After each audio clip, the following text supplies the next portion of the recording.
All right, 5 on your health tonight. You can now pick up a pill version of the popular weight loss drug Wegovy at CVS and Costco. You could pay as low as $25 per month if your insurance covers obesity medications.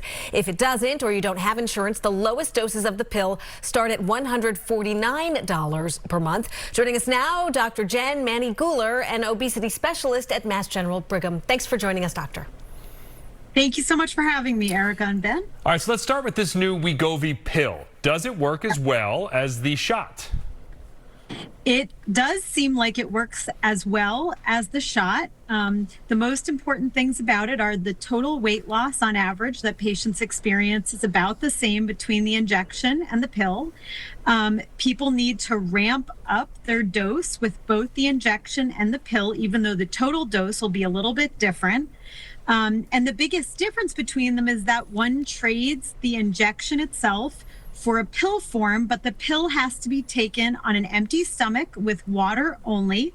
And patients who choose the pill will have to wait about 30 minutes before they can eat, drink, or take other medicine after they've taken the pill. So that's the biggest difference. Got it. Okay, so a change in routine. What are you telling your patients about the safety of the pill and the cost?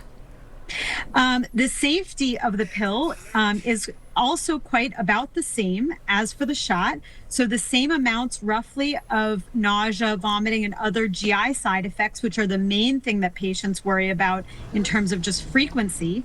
Other less common side effects are also similar so far, but the cost is hopefully going to be lower with the pill, which I think is one of the most exciting things about where we are today with these medicines. All right, so what about other GLP-1s that are out there on the market, the big competitor being Zepbound?